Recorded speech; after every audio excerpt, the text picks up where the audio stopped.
right, ladies and gentlemen, we interrupt your regularly scheduled programming for another episode with Chad and Chili. We got our tinfoil hats on. We're on the road.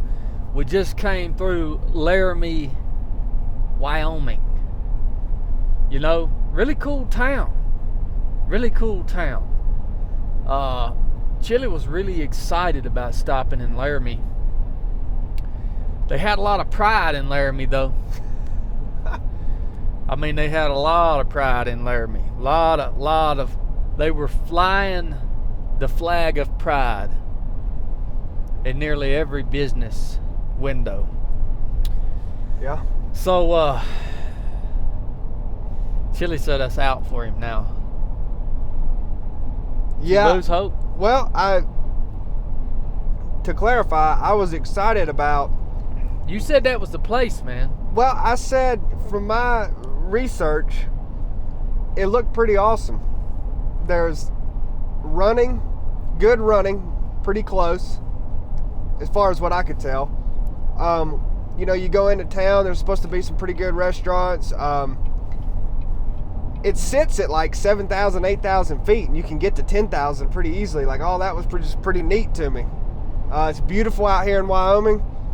Well, I mean, I knew the University of Wyoming is there, but that's a straight up college town. And like he said, they have a lot of pride. So it's out.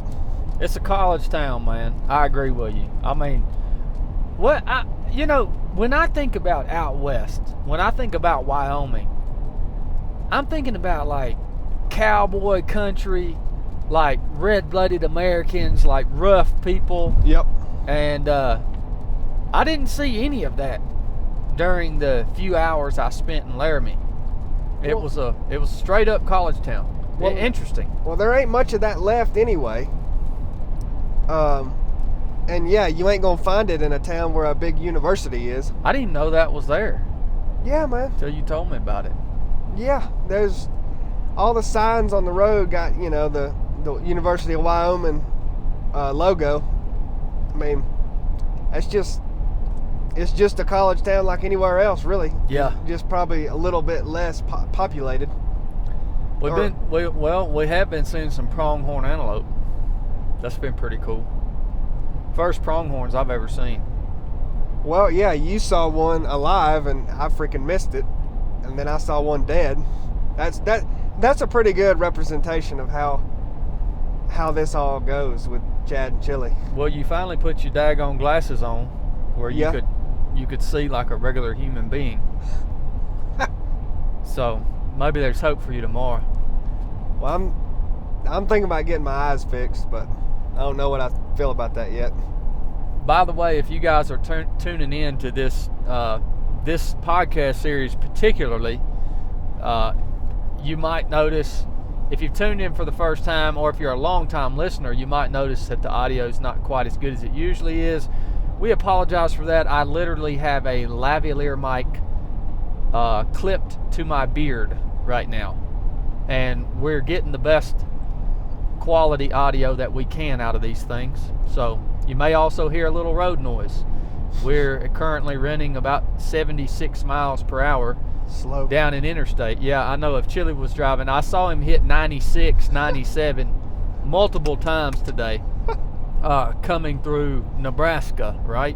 Yeah. Nebraska, by the way, people talk all the time about driving through Texas like it's and Texas is a big freaking state. Yeah.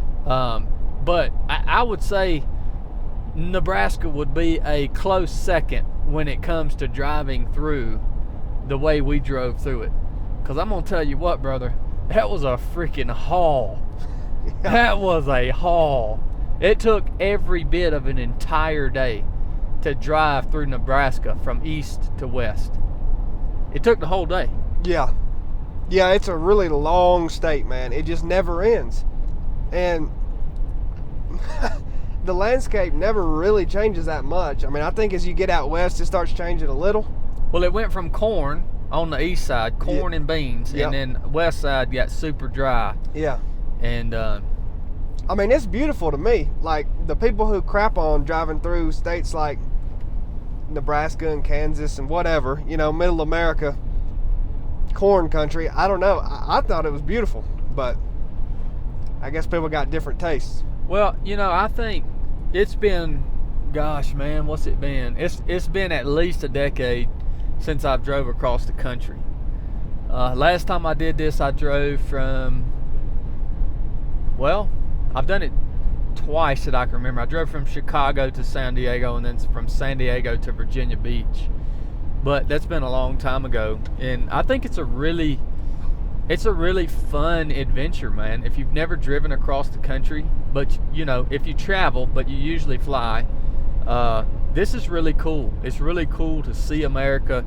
It's really cool to see the different cultures and what the people are doing, and I highly recommend it. I think about once every 10 years is a good prescription for a cross-country drive. Well, it's really making me want a rig. I really want an RV. Like, I want a tour bus, the big bus with the flat nose RV. It's giving me something to work towards, because I can just see me and Chili in a tour bus with two big captain chairs in the front, swivel captain chairs, air ride, just doing this on the reg, man. Would you want to have a driver? No, we don't need a driver. Well, I don't know. I guess it would be cool to have a driver, but we don't need one. Well, the only reason I'd like to have a driver is so I could see some of the stuff I'm missing. Well, yeah, that's true. I don't know. I think I see more when I'm driving. Well, maybe. Look at this truck, man. Yeah, I know. Ease up, buddy. The whole dang road, well, man. Let me tell y'all what I've been thinking about on this drive. I think he's right. It's good to drive across the country and really kind of experience new places. I mean, that's coming from somebody who hasn't really done this at all. I counted up before this trip. I had only ever visited 9 states before. The first time I flew was last year to Utah. All my states list is like Tennessee, Georgia, Alabama, and Utah. I mean, that's pretty that's pretty close to what it was before this trip. And I'd like to do this and take more time and see some roadside attractions. One of my most favorite memories was seeing the world's largest peanut in Dothan, Alabama. If you ain't seen that, go check it out. So we ain't really been doing much of that. But what this has all made me think is what would be even better than driving is running across America. Oh, it'd be awesome, dude. I want to do that bad. I've wanted to do it for a long time, but this has really made me kind of have the itch to just do it. And I'd kind of like to, how my mind works. I always want to think about setting records and everything, but I would like to do it just relaxed. Just take a long time, really spend some time in different places that I thought were cool and see as much stuff as I could. But I think that would be a freaking epic mission, man. Oh, I do too. I mean, coast to coast. Yeah, that'd be an epic mission, man. Dude, we might do that. We might need to do that next summer. Well, I'm in anytime. I mean, we're getting pretty good at this podcasting on the road. Yeah, we can get some feedback on how this is going. Yeah, you guys let us know, man. Y'all let us know if these episodes are even worth listening to. It's kind of, there's a lot going on here. We're up to 84 miles per hour now, so I'm driving. We almost got murdered in the woods last night. If y'all heard the previous episode, we're staying in a KOA tonight. I don't know how this is going to work out. I've never stayed in a KOA before. There's a lot going on, so we're doing the best we can with this. But if we can get good at these podcasts on the road, man, and if you guys will keep sharing the podcast with your friends, and this thing becomes something that allows us to go run across the country and tell you guys all about it along the way, then we can do that next summer, man. Can you imagine? It'd be freaking epic. The oatmeal cream pies that I would put down on that run. Oh, dude. man. Can you imagine? Man, I'd keep them in business. By the way, are you going on the paddle or not, Chili? Well, dang, man. You really calling me out right now. Yeah. Well, I need to know. Well, I don't have... The people need to know. I don't have a paddle. You mean you don't have a boat or a paddle? Right.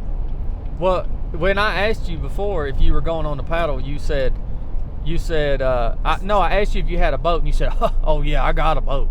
No, I said I could probably get one. Oh no, you said you have one. I said I could get one from somebody. I didn't say I had one. Well, are you going or not? Well, I wanted to race, man. But I guess that ain't gonna make sense. I mean, you ain't moved the dates. Well, first of all, I'm talking about a 7-day paddle down one of the most beautiful river systems in the U.S. from literally the headwaters all the way out to the coast. Like, that's potentially once in a lifetime, man. Like, why would you want to go do a piddly freaking race when you've got the opportunity to go do this awesome adventure? Somebody's gonna kill an alligator with their hands. Well, we're gonna eat it for dinner. If I was there, I'd kill it. Well, I'm serious. That's one of our objectives. Oh, don't worry about that. Okay. Well, are you coming? I mean, you just want me to commit to this, man. It's a long way out.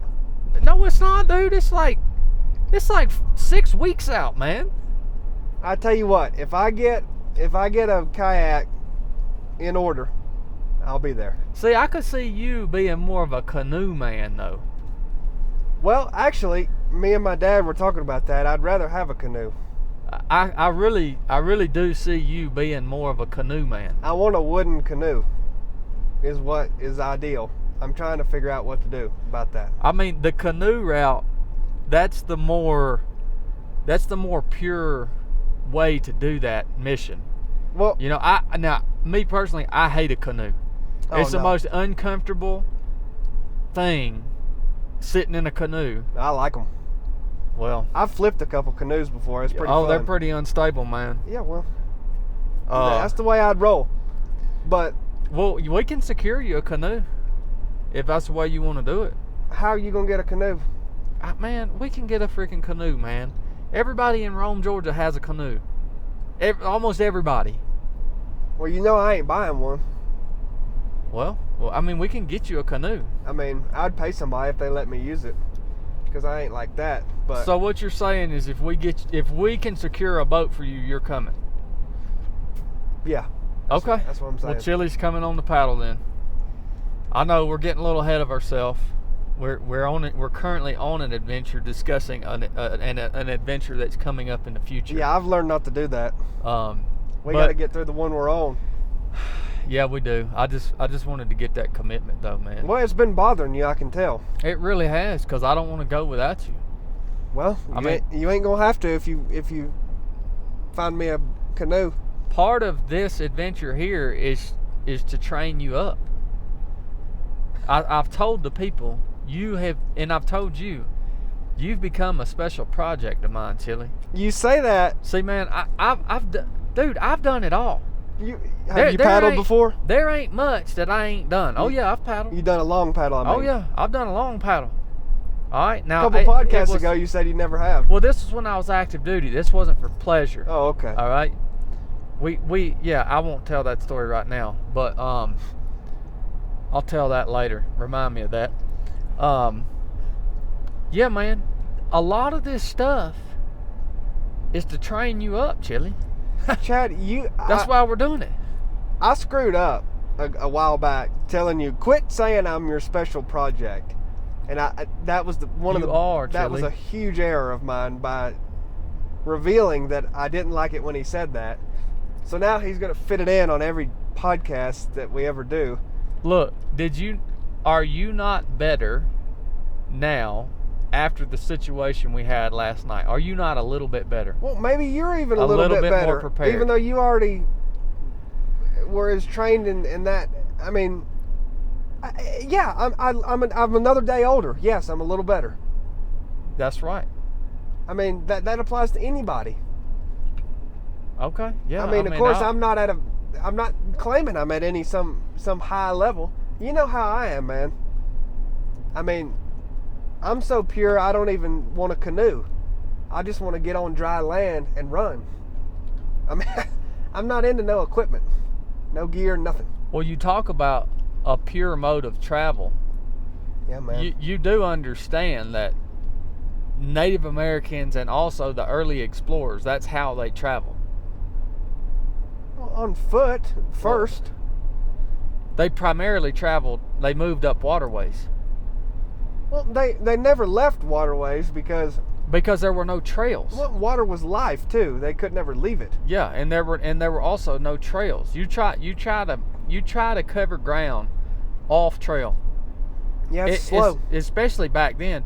If you're trying to move across, just straight up woods, you are doing very well if you make a half a mile per hour.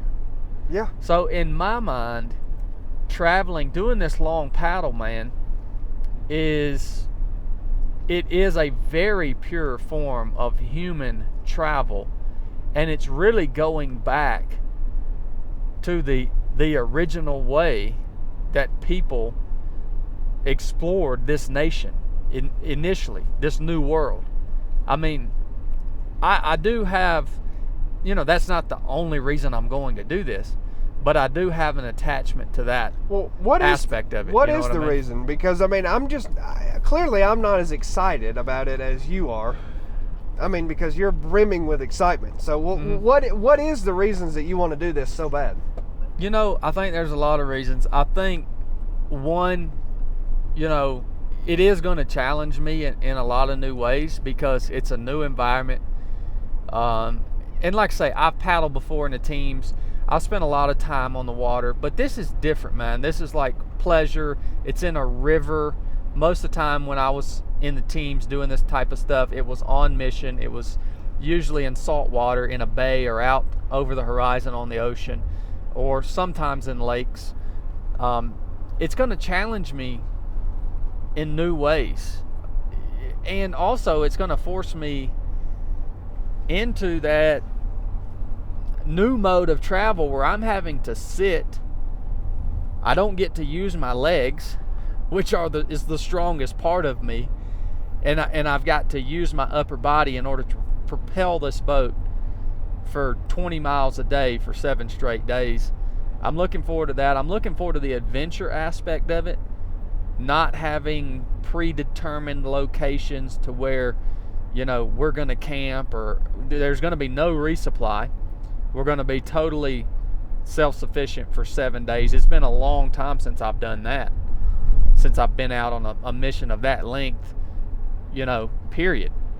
And this one, especially being with no resupply. I'm looking forward to the fellowship. Dude, I'm looking forward to fishing. I'm not a fisherman, but, I have this vision of catching some catfish or bass and cooking them over the fire at night. As a team. Now, we may not catch a single freaking fish. Probably not. I'm going to have some backup food. I'm not going to depend on my fishing abilities. So, it's all that. And then, two, there's a lot of elements involved in this thing, especially when we get closer to the coast. You've got the tides, you've got, currents, you've got wildlife, you've got weather, you've got your gear. There's a lot of moving parts to it that I think are really going to stretch me in that adventure capacity and kind of hone in some skills that I haven't practiced in quite a while, So that's what I'm looking forward to in a nutshell. Well, does that make sense? Yeah, that was a pretty good answer. Man, it's like the ultra running stuff. I mean, I'm gonna be quite honest with you, man. You get bored with it. Yeah, the whole 100-mile race thing. I mean, it's a 100-mile race is an awesome event, and yes, it's challenging. But I'm bored with it. There's not a single 100-mile race out there right now that appeals to me, to be quite honest with you. That I would get really fired up and seek out, entry. I'm just like, if I go run a 100-mile race, man, unless the wheels just completely fall off and I do something real stupid, I'm going to finish. And if I train for it, I'm going to finish pretty well. And that doesn't really appeal to me anymore, which is why I'm seeking these more adventure type of activities like this 7-day paddle, like the Pinhoti Trail FKT, like Vol State. Those are the things that are really getting me fired up, because on the paddle, like, the reality of it is, I don't know if we're going to finish this thing. Like, I think we will, but there's a potential that we're going to get out there and we're going to be unexperienced and unprepared.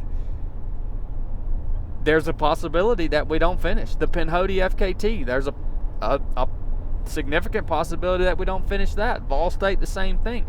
I like that aspect. And you really only, when you get into these super long adventure type events, obviously there is also a chance that you don't finish a 100-mile race.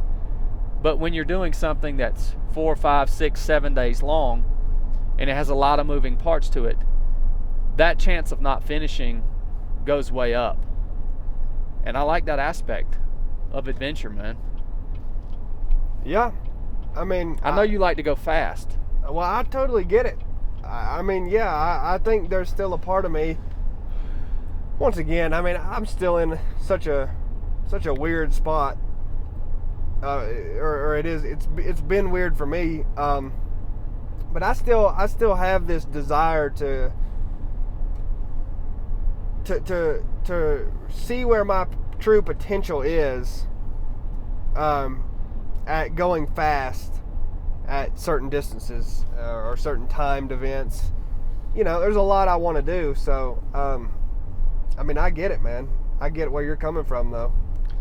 I think another interesting thing, Chili, is like, there's not a lot of people out there that are in the situation or in the position that they can go out and commit 7, 8 days or even longer to an adventure like this. And part of the reason that I live my life the way I live my life is so that I can do these type of things. We have kept our life, as me, Brooke and I, pretty simple. We barely have any debt. Very, very small amount of debt. We don't have nice cars. We don't have not really the nicest of anything. I'm not saying that we live like a bunch of poor people, but our biggest expenses are groceries. And so we live that way, not because we don't enjoy having nice things, but we enjoy being able to break away and commit 7 days, 14 days, whatever, and have a great adventure. That's more valuable to us to have the ability to do that than to own nice possessions. And so I'm in the position right now in my life where, and you are too, Chili, where you have the luxury that you can go and do something like this. And that might not always be the case, man. Whether it's for health, whether it's because you have to take on some responsibility for another family member, whether you just get in a bind and you have to go work for somebody for some temporary amount of time. And not that there's anything wrong with working for somebody. For a lot of people, that's a great career and that's a great way to spend your life. But it's like we're in the position that we have the opportunity to do this, and we need to seize that, man. Well, listen, man, it all comes down to what you want to do, right? You want to do this paddle. It doesn't appeal to me as much as it does to you, but like you said, because of the position we're in and everything else, I'll do it. What would be your, okay, like adventure wise, what would be your dream adventure?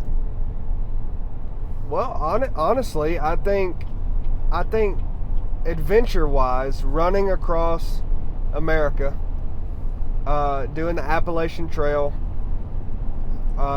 What would you choose between those two? Oh gosh, that's so hard. Honestly, I'm leaning towards running across America. I'd like to run from coast to coast, from the Atlantic Ocean, start on the beach, and finish on the Pacific coast. But I don't know. That'd be tough to pick between the two, because I think the Appalachian Trail is so cool. Yeah, the AT is cool. I would almost choose the same as you, though. Yeah. I would almost choose the run across America. Again, doing it the way you're talking about doing it, I think I would, off the top of my head, I think I would choose that over the AT. Yeah, because you could even pick a route on a run across America that was really convoluted and, really went through as many states as possible and got on trails and got on so many different environments and surfaces. I just think it'd be so cool, man. Really and that would. way you would meet more people. It would just be a crazy thing. And I think that is probably, if I had to pick one adventure to just have the time, have the resources, have the money and whatever available to do, everything was a go, I would probably pick that. That would take a long time, because I would want it to take a long time, for one. Yeah. But yeah, I think that would be freaking awesome. Yeah, we need to consider putting that on the calendar, Chili. Oh, yeah. That's the thing, man. We've got a lot of things we want to consider putting on the calendar, but there's certain things that I think we got to make happen, and that may take years to really be able to do, but that's fine. Yeah. It's raining now. You guys can hear the raindrops. I don't know. Rain and freaking high winds, dude. Yeah, it's windy out here, man. It's sure enough windy. I don't know, man. I hope it ain't pouring down rain when we get to that campsite. I can't wait, dude. Yeah. That's gonna be. It may blow your tent away. No, it ain't gonna blow that tent I got away. When I'm laying on It that, may blow your cot away. when I'm laying down on that 70s Vietnam cot, son, I'm gonna have 130 pounds tying that down. That daggone wind, that thing might catch some wind, draft the wind up under it. You might be gone, brother. Them aluminum legs, man, they ain't got much heft to them. That's why Man. I like them, fast and light. Well, yeah, you got some questions for us tonight, Chili? We talked about on the last podcast we'd answer some listener questions, and I think you guys sent some in on the 307 Project Instagram page. I haven't seen any of these, so Chili's just gonna send them, and we'll try to get them answered, man. Yeah, we'll see. We'll see what we can get to here. I got one from Bashir Armani. He said, "What is your favorite book from the Old Testament, and what is your favorite book from the New Testament, and why?" Dang it, man. Favorite from the Old Testament. All right. My favorite book from the Old Testament is, I'm just going to go off the top of my head, Psalms. Yeah. Why do I like Psalms? I think when you read through the Psalms, you really get the full spectrum of human emotion throughout the book of Psalms. You get the highs, the lows.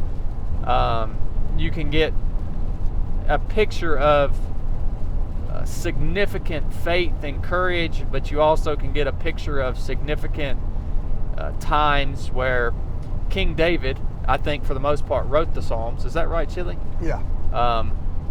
Times when he was just beat down and he didn't have any hope. He didn't see an end to the suffering and the the things that he was going through, and I love that. I love the length of the book. It takes you a while to get through it.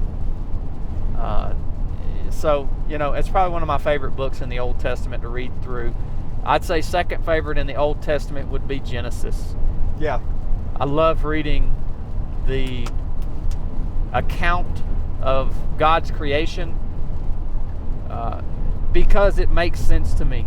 And when I read the Genesis account of creation, it actually strengthens my faith every time I look back to it and I read it, because it explains in the first verse, time, space, and matter. The three things the entire universe, I guess, are or is composed of. And just from that point forward, it just really strengthens me and encourages me to read that. And it resonates so much with me. So I love Genesis. New Testament book, me personally, I like Matthew. The Gospels, there are 4 Gospels in the Bible: Matthew, Mark, Luke, and John. For some reason, Matthew's writing style, I guess, resonates with me. It's easy for me to read. It's easy for me to understand. It's always my go-to when I'm reading one of the 4 Gospels of Jesus Christ. Or the accounts of Jesus' life and ministry, essentially, is what Matthew, Mark, Luke, and John are. I think that all 4 of those books should be read because they're all obviously, like all of the Bible, we believe it's inspired by God, but they're all coming from a different perspective. And when you read all 4 of those accounts and you put them all together as a whole, you really get a beautiful, full picture of the life of Jesus on earth, his ministry, his death, burial, and his resurrection. But Matthew, for me, is easy to read. And, there's a lot of other great books in the New Testament. Obviously, the entire New Testament is a wonderful thing to read in full.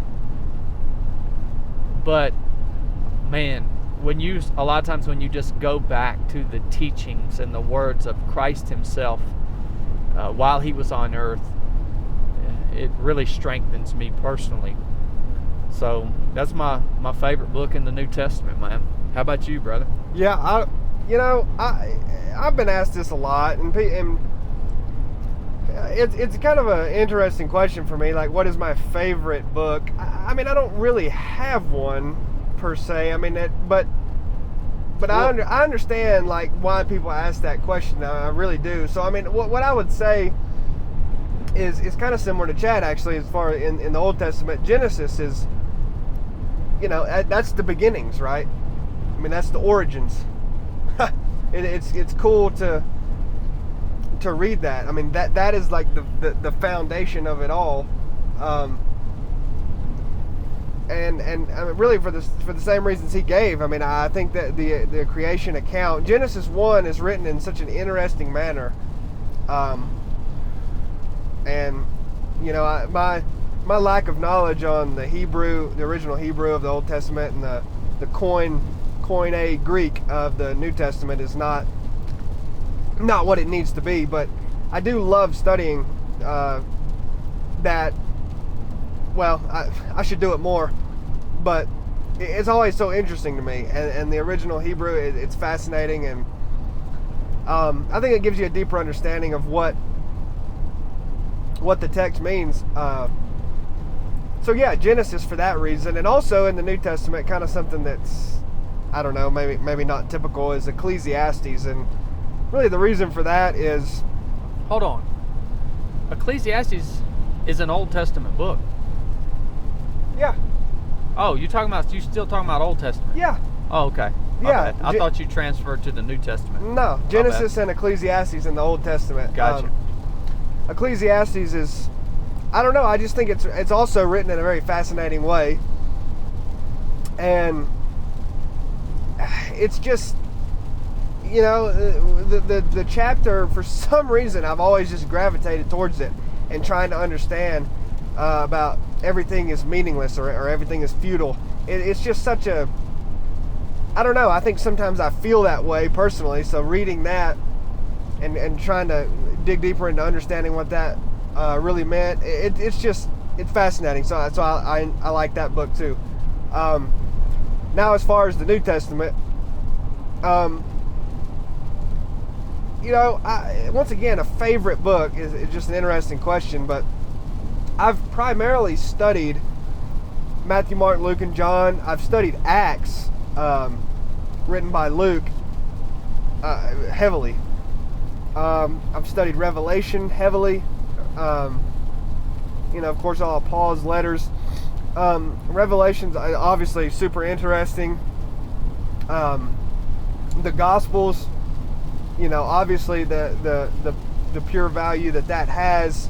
John is probably the gospel that I've spent the most time studying, so that would be interesting to me. I like the parallel between Genesis 1:1 and John 1:1. Genesis 1:1, in the beginning God created the heavens and the earth, right? And then John 1:1, in the beginning there was the Word, and the Word was with God, and the Word was God, and the Word is Jesus. So like if you tie Genesis 1:1 and John 1:1 together, it's a really cool connection. But anyway, having said all that, Romans is a super interesting book, kind of for the same reason Ecclesiastes is to me. It's very difficult to understand what all Romans even means in certain aspects, and it's always challenging when you read it. So for that reason, I like it. And that was a long-winded answer, but it wasn't an answer. What's your favorite? I know I can't pick. Like I said, I don't. You have to pick one. John or Romans? I don't know, man. Pick a book. Like, it all works. I don't know. Sorry, ladies and gentlemen. Chili's just being difficult. All right. I like studying Romans, so there you go. Okay. I figured you to be a Romans man. Did you? Yeah, I figured that. I really did. I nailed it. Well, there's some deep. I don't even know if "deeper" is the right words, but there's some complex theological concepts or principles in Romans. It's very difficult to read. Yeah. And understand. Yeah. Grasp the fullness of what Paul's trying to portray. Right. So, Romans is a great book. I agree with you, man. Well, that was a good question, dude. You talk about language, man. You talked about studying the original languages that the Bible was written in, and we had a conversation about language earlier today, I think. And Chili made the statement, language is really important. And you guys know me. I rely heavily on controlling my rudder and using language in a positive way to get me through hard missions or whatever it may be. And Chili had a really interesting take on language and talked about have you ever thought about how language actually started? Like the first two human beings on earth, Adam and Eve. Like, it's interesting to think about it. And language is a weird thing, man. And language is definitely being manipulated in our current culture, and I think that can become a dangerous thing. I have to agree with Chili on that. What's your take on it, Chili? Yeah, I just kind of was just thinking, this is we mentioned the 10-hour radio show that may be coming on hopefully one day with Chili with his tinfoil hat on. Well, that's really what that is just my mind all day long. My mind is a 24-hour radio show that never stops, and sometimes that's got some negatives, but I don't know, I just think about things all the time, and maybe other people think about them often too and just don't vocalize it, but I don't know, I think about language quite often, primarily because it completely befuddles me how language was even really developed. Like, people have to agree on what certain things mean, right? Like if you said four,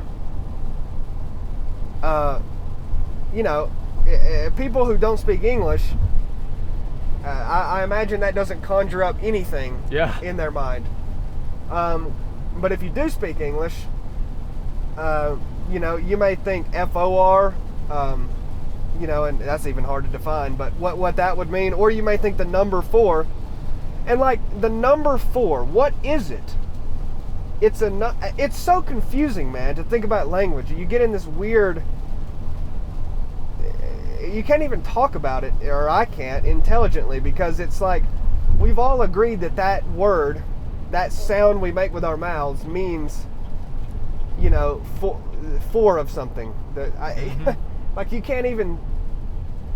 It's pretty deep, man. Yeah, like you can't even not say 4 of it to describe what 4 means. Like you have to use that word. It's so... I don't know, but...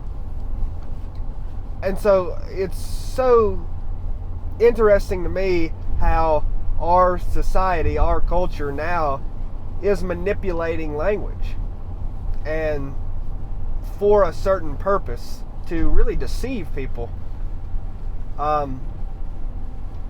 It's very interesting to me how language is actually being targeted, I would say, or language is a deceptive way of using language is being used as a way to confuse people, and I think that makes complete sense to use that.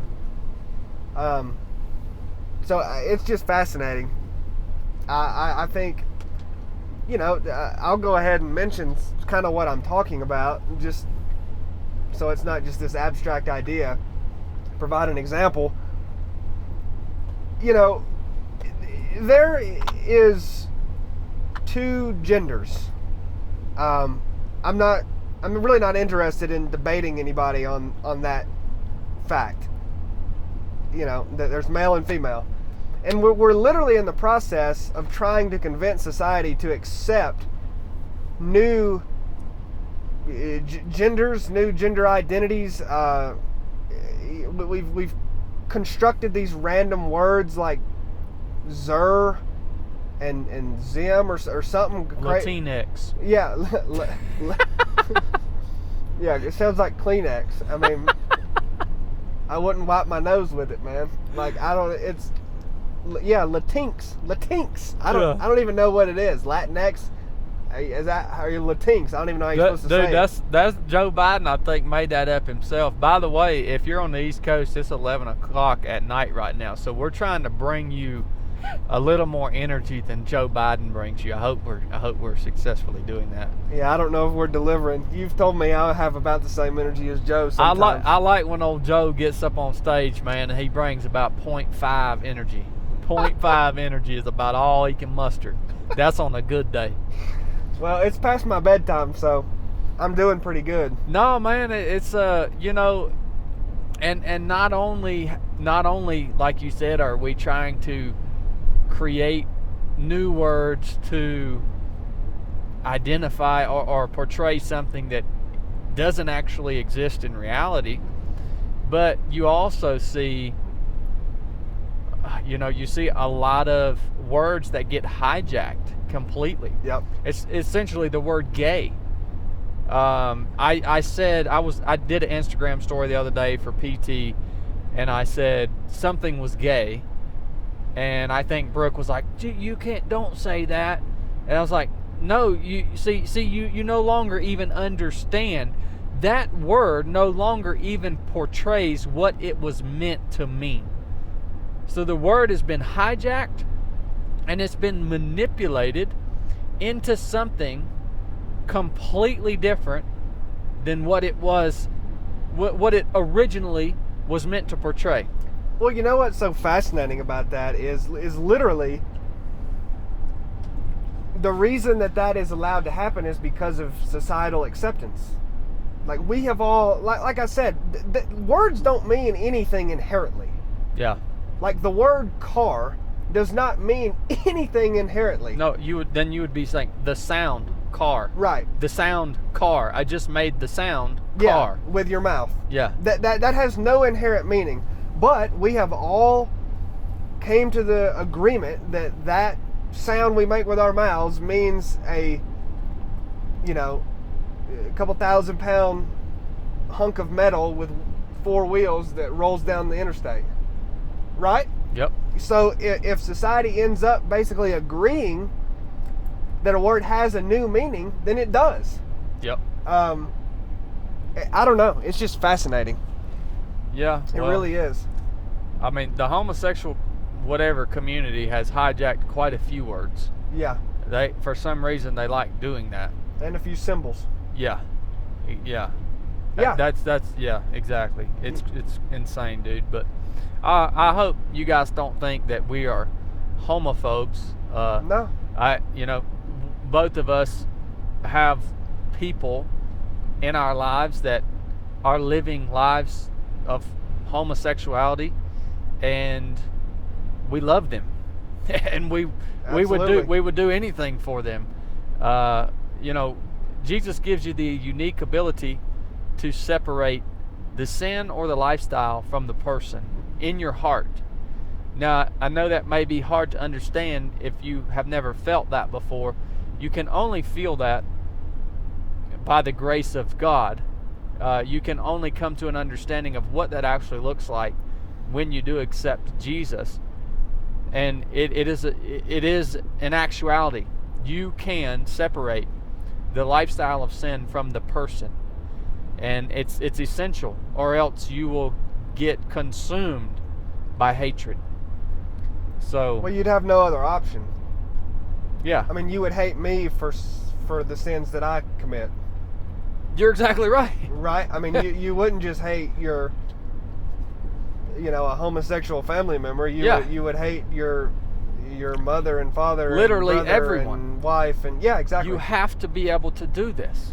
Now, we've got our tinfoil hats on. We can talk about anything. Blake's not here. We're good, man. And you look at this. First of all, this is why when I'm describing someone in living in sexual perversion, I use the word homosexual, not gay. I do that on purpose. I will never use the word gay to describe someone living a life of sexual perversion. What do I mean by sexual perversion? Somebody who has perverted the action or the idea or the concept of sex. All right? Meaning intercourse. That's what I mean by that. So, that's why I use that word. And, yeah, man, I was going to say something else about it, but... Well, you're saying you use homosexual instead of gay because... I'm sick of using a word that has been hijacked by that group of people that doesn't, and I understand why they hijacked that word, because they want the world to think they are happier being homosexuals than when they were heterosexual. That's why they hijacked the word. It's all wrapped up in the illusion that has been created around a lifestyle of sexual perversion. That whole lifestyle is an illusion. If you think there is any happiness or joy or fulfillment or satisfaction wrapped up in that lifestyle, you have fell for the illusion that they have created. All right? I'll leave it at that. No, I mean, that's... it's pretty clear that that's our belief. Any lifestyle, any choice that is devoid... It's the same with alcohol. Yeah, it's the same with any. It's interesting to me because I've lived the life where when I was in the teams, that's what we did, man. We went out and got hammered drunk and raised Cain on the reg. Like, I've lived that life. But we've created this illusion that there is some joy and happiness and fulfillment in getting drunk and high. And it's a complete freaking lie, man. So, yeah. What's the next question? Well, Do you want to talk about what you're trying to accomplish on this? Okay. Ask any question that came in, man. All right. This comes from Tim Daly. It's a great question. He said, "Hey, brother Chad, random question. Have you ever tried to quit chewing tobacco? I've been dipping Grizzly Wintergreen Long Cut for over 20 years, trying to quit the habit, and curious if you have any tips." Yes, it's Tim, right? Yep. Tim, I'm actually currently trying to quit chewing tobacco. I have dipped Copenhagen